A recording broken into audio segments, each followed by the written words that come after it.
Well, hi there everyone. Welcome back to my channel. Hope all you're truly well and blessed by our Lord and Savior. As you can see, blue sky, sunny day, winter's day here in South Africa. So yeah, let's not talk too long. We've got a lot to do in this video. What are we doing? We're getting so close to starting that peaking. So we get a lot of things done today. All the polishing work. Yeah, we get close. We get very close. So yeah, let's stop talking and get on with it.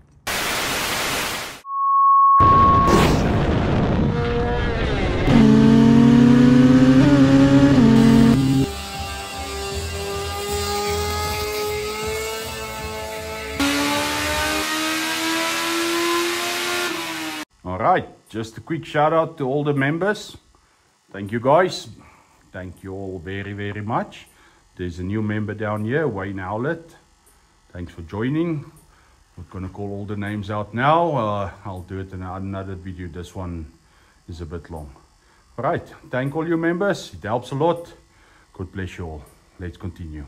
So this is about as close as I'm gonna get it before I have it welded. You will see all that. Take it off.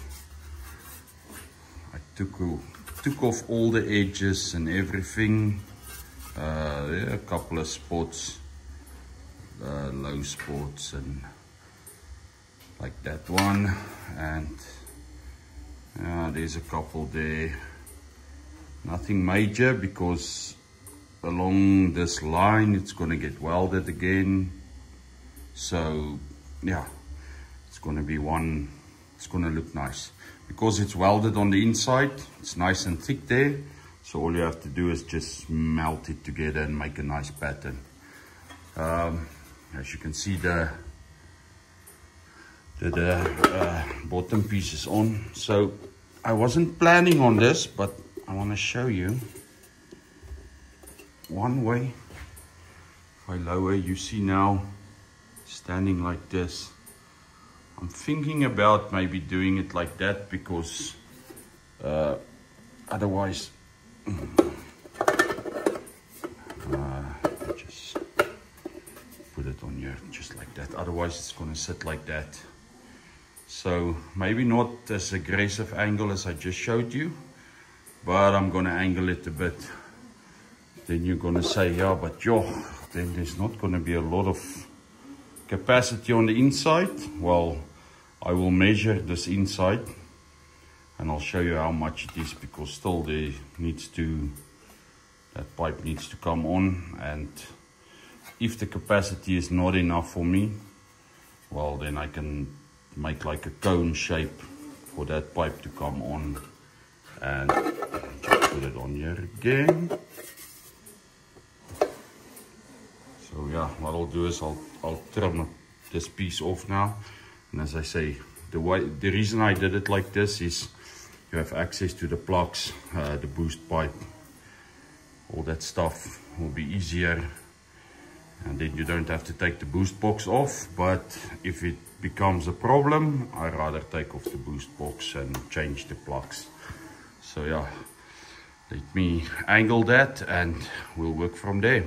And just like that, she is fully welded everywhere, except I still have to make the hole, but you can see I had it welded on the outside also. So now I can just finish this welding off a bit. Even if I take it away completely, it is still welded on the inside also.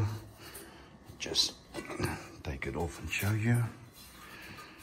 It looks pretty good. I still have to open up this hole.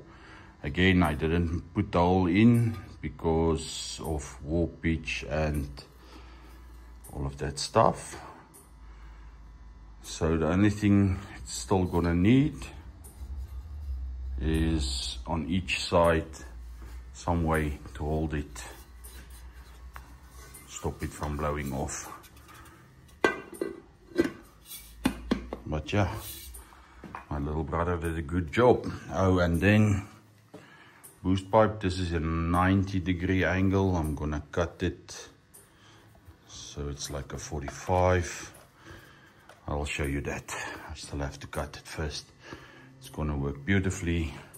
See, the turbo is off again. It's not off. That exhaust manifold, I did put that spacer on, but I somehow welded it in, or had it welded in. And yeah, I'm going to have it sandblasted and painted again. Alright, so let me clean up this boost box and show you the end result.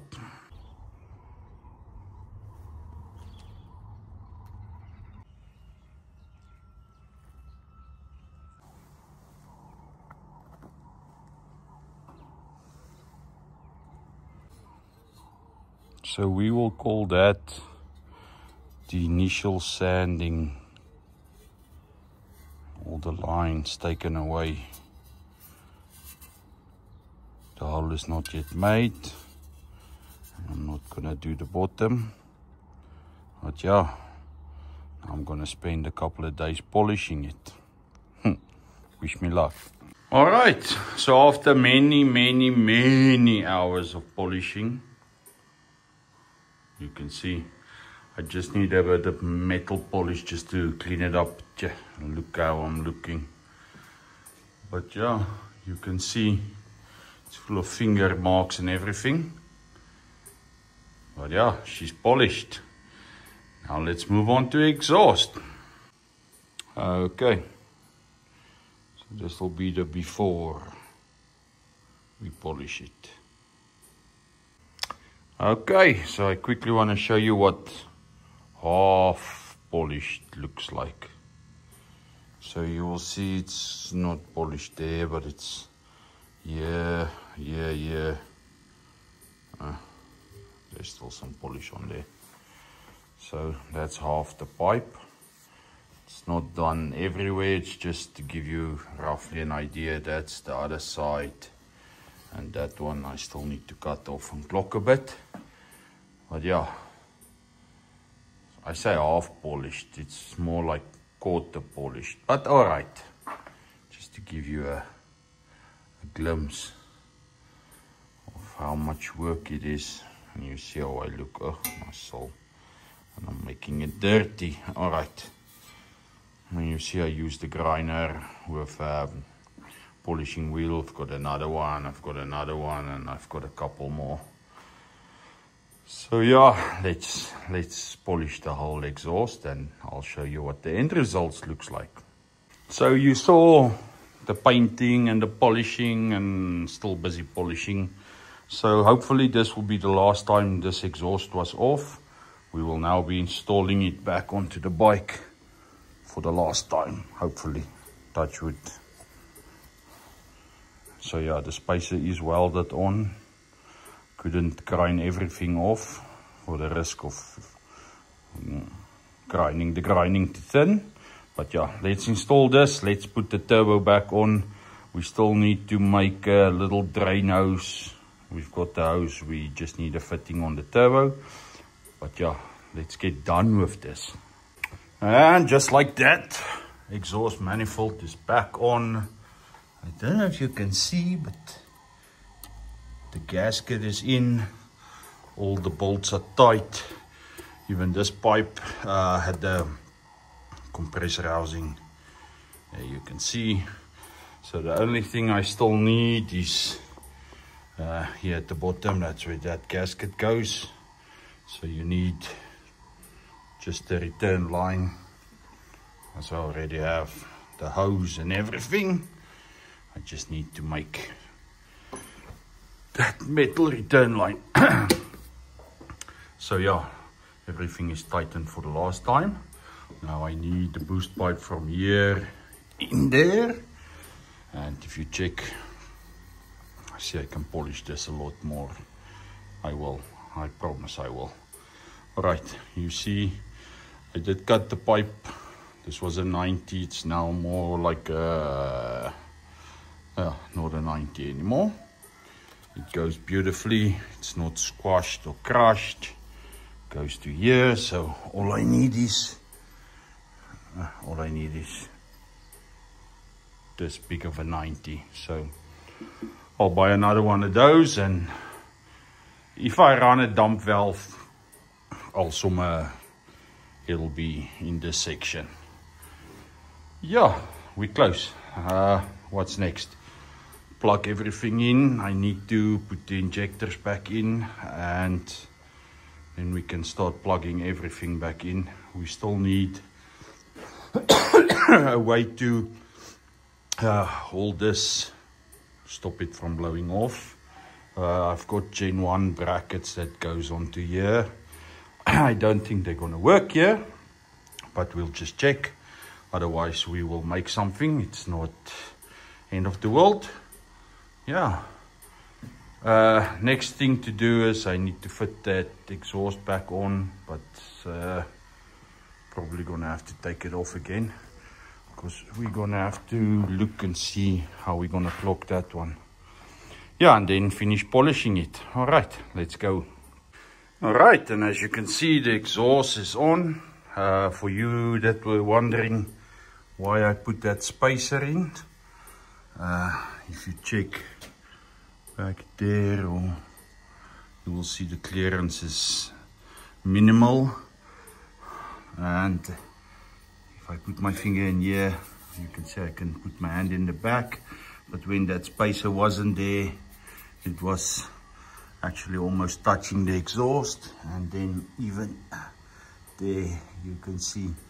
So I made it as tight as possible, but it was an issue. It was too tight, so that's why I put that spacer in. So all we now need to do on this side is we need to decide, we're gonna cut it here and clock it.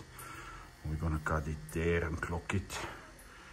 I think what we'll first do is we'll tighten the chain and put the side stand back on. Yeah, and then we'll have a better idea where it's gonna live. Also on this side, you see the clearance is quite good.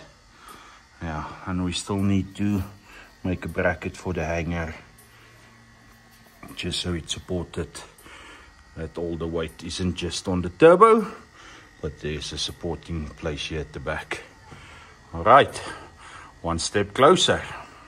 So this is where we're at. The chain is tensioned. Even the gear lever is in place, because even that can hit it. And as you can see, the side stands on, and there lies the problem. So yeah, where are we gonna cut it? I'm thinking, if you look at the spring there at the bottom, I think it'll be probably best to cut it down there and clock it out. See where it ends up. There is a bit of space on this side, but if you can just turn it. But yeah, I think firstly I'm gonna have to cut it off there and see if the side stand can close, or yeah, I think that should be the best spot. All right, so we'll do that. And then as you can see, I got clamps and I've got the boost pipe. I've got a new pipe, so we'll quickly be making the boost pipe. See how it's gonna work, and I'll show you when we're done with that, and then we can start fitting the radiator and stuff. All right, so let me quickly see that boost pipe. What am I gonna do? So the boost pipe and boost pipes are made. I had to cut that off, both of them, and if you check, it looks like it's squeezing here, but check it yeah. From this side it's fine. You see the two pipes get together, not flush together, a little bit of space. The grand scheme of things, or big idea, is I can trim both sides off, and then I can fit this lovely piece of aluminum pipe. And then if I later on want to run a dump valve, I can just fit it to that pipe. So yeah, that's the idea. I'll make a small piece now to, yeah, a small piece to insert there. But before we do all of this, as you can see, the boost pipe is looking very lovely and lacquer. We're gonna have to fit the radiator. You check there, the radiator goes. See if the pipe is in the way. Yeah, so let's fit that radiator, because maybe even maybe we'll have to remove one fan, because the Gen 1s I built only run with one fan. The B-King is like the Gen 2 Busa, it's got 2 fans, but gross, you only need one. So yeah, at least the boost piping is done. Still need to do that exhaust, but let's see if the radiator fits. Well, would you look at that? The radiator is on, the piping is on, and there's only like 2 small issues. Who would have believed? All right, let's get into it. If you can check there by my finger, you see there is clearance there. But if I move the radiator back, it's against the exhaust. So I'm gonna have to trim that little piece on the cover. Then you're gonna say, oh, but isn't it gonna then run into the fan? Because that's supposed to keep you from touching the fan blades. So if I do this, let me just get something over here. You see, this is the fan. So from here to here, there's nothing. So I can definitely trim it a bit over there. And then the next issue, you'll see the water pipes connected here. It's in place there, everything. But this one isn't connected, and this one's supposed to connect there. So the issue is here. So the only thing I'm gonna have to do is, we'll probably just put this pipe in a vise. I'm gonna have to,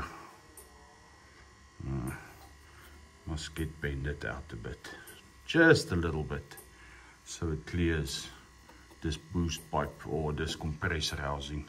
It's not much, I can even shave it off the compressor housing, but I'd rather just bend this piece of pipe. As you can see, it's not a lot. So that's the only issues. And then we still have 2 fans. I didn't even check the other side. Let's see. Okay, so on this side, we can connect the hose. Okay, it's on. So this one tightens to the engine.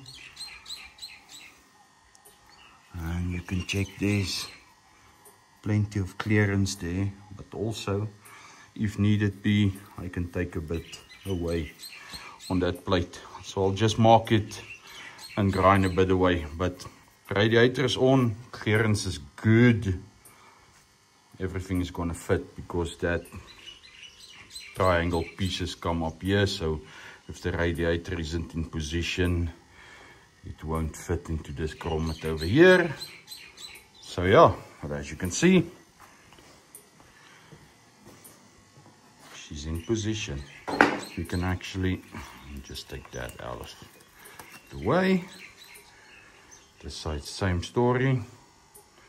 I think let's get one of those covers, put it on, and see if we need to take away here or what's going on. All right, let me quickly get those covers. All right, so we've got that little problem.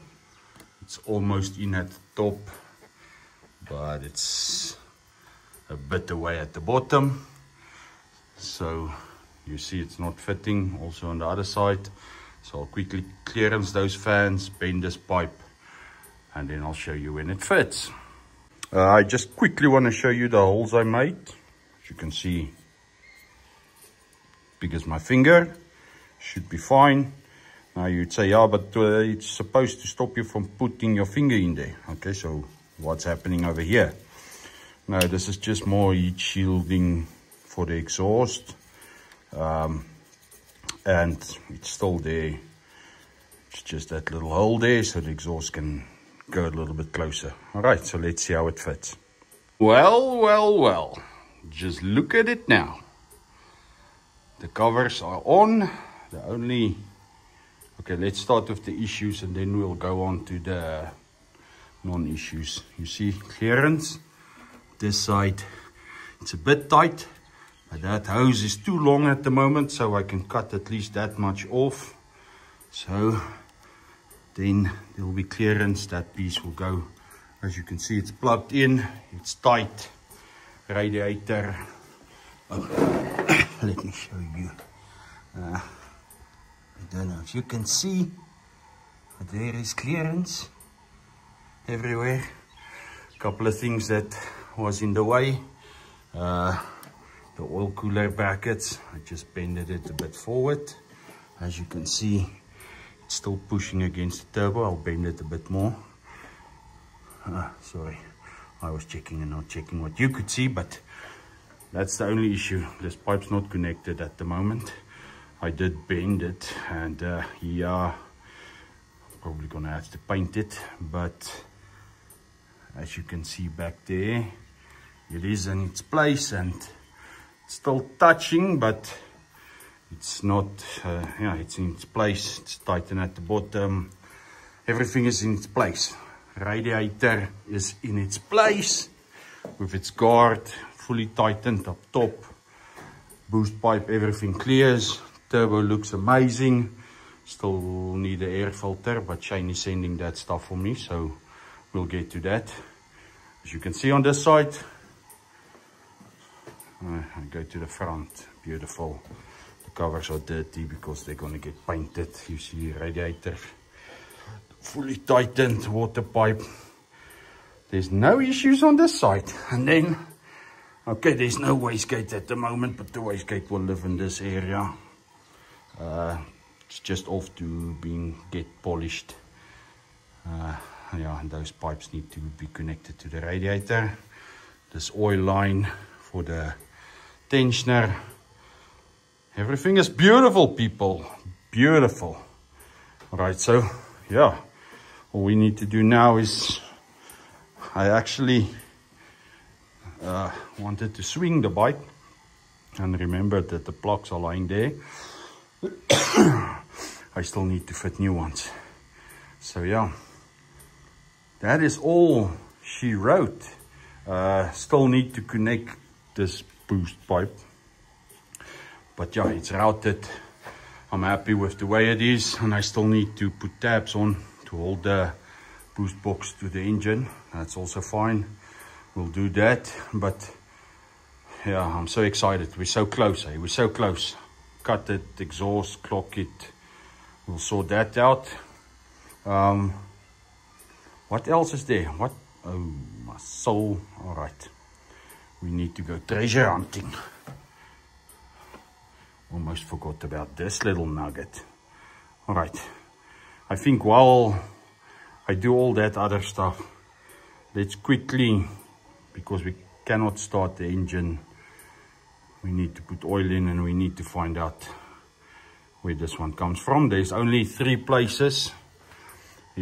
And all is at the back of the clutch cover. So let's pull that clutch cover off quickly and see if we can quickly see where it is. Yeah, all right, let's do that. All right, how to pull the clutch cover off. Hello, Ines. Okay, so it's all these number 8 bolts all around. Gonna leave the exhaust there. We'll take the cover off. And then we can at least see what's going on in the inside here and even how the clutch pack is looking. And yeah, check where that bolt is coming from. And then another issue we'll address pretty soon. But yeah, we'll see, is this. This is an older Gen 1 cover. This isn't a Gen 2 cover because of this divot over here. It means there's a different one on the inside. And this one is fixed down here. So we'll change that to the newer setup. All right, let's quickly pull this cover off and see what's going on in there. All right. All those bolts removed, all 12 of them, just like that. So yeah, let's remove this clutch cover, and you heard it now, I haven't removed it yet. So what I am gonna see Oh yeah, you are gonna see. I can get it removed. It's stuck on the dowels. Just hold on.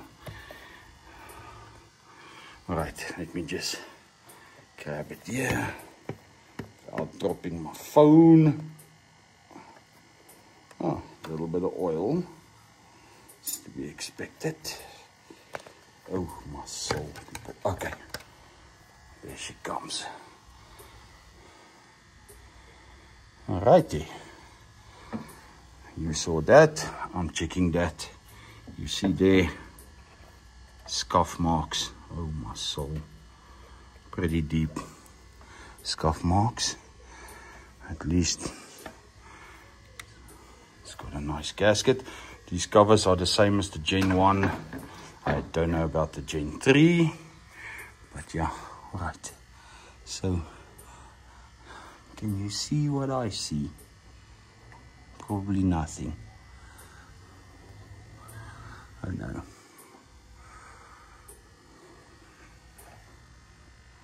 I think congratulations should be in order. Alright. Just take this silicone off here. So the only places that little bolt can go is, okay, let me try and zoom in for you guys. If you check there, it holds the cable for the gear positioning. So that's one place. There's the second one, and the fact that you can see that little clip.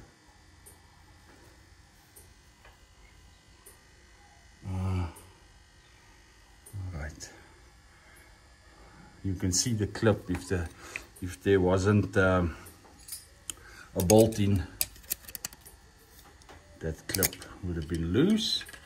And there is number 3 over there. And also the clip is tightened, or is tight. Then we just need to check what's going on here, because that marks you saw over there, down there, is normally these bolts turn out, then they start running into the cover. So we'll just check them. Make sure they're all nice and tight. Probably previously they came loose. Yeah, they are all tight. Alright, so that was the 2 places. Then the 3rd place, no, 3 places. The 4th place is the gear position switch. Now that bolt is not the correct bolt, if I'm thinking correctly. They look the same as those ones, and those ones you can see they don't have a shoulder. This one's got a shoulder. I don't have a cover with me that has one on, but okay. So I'm gonna have to inspect and see. This gear position has 2 bolts, one and then one behind this whole clutch assembly. But I'm thinking this bolt came from there. I'm thinking that. And then they replaced it with another one, which is fine, because then it means this one just dropped into the sump and they weren't bothered to take the sump off. But if I can get my fingers in there, or I'll take a little mirror and just make sure that second bolt is in there. If it is not, then I have to take this off. We'll somewhere change the oil pump gear. Oh no, there's the oil pump gear. This is the, alright, that oil pump gear to the higher flowing one, and we'll somewhere inspect the clutch plates. But yeah, that's a story for another day. I think this video is getting long. Oh, remember when I put the sump on, I said there's the one with the, that gets the washer, the seal one. Now if you check there where my finger is, I will take it away. You see, That's that bolt. It's the only one that protrudes into the oil. All right, you guys, I think we made a lot of progress. We're so close to starting. We just need to finish up a couple of things. As I say, what I'll do is I'll check this clutch. I'll check for that bolt. I won't bother you guys with this. And reinstall all of this for the next video. I won't bother you guys with all this nitty-gritty little stuff. I'll make a how-to video on the clutch on a separate occasion. It's only if I'm going to change that oil pump gear, if I have to take the clutch off, I'll show you that. All right, but if you are still watching at this time, thank you very much. Thank all of you guys for sharing, subscribing, liking. It helps a lot. Yeah, all the members, everything keeps me going. There's a lot of work, I know, that I've been busy with on this one. I want to get this bike finished so we can finish everything and get it painted, get the story done. But yeah, it takes time. So yeah, thank you guys. Hope the Lord blesses you all more than we all deserve. And you have a lovely week, and see you in the next one.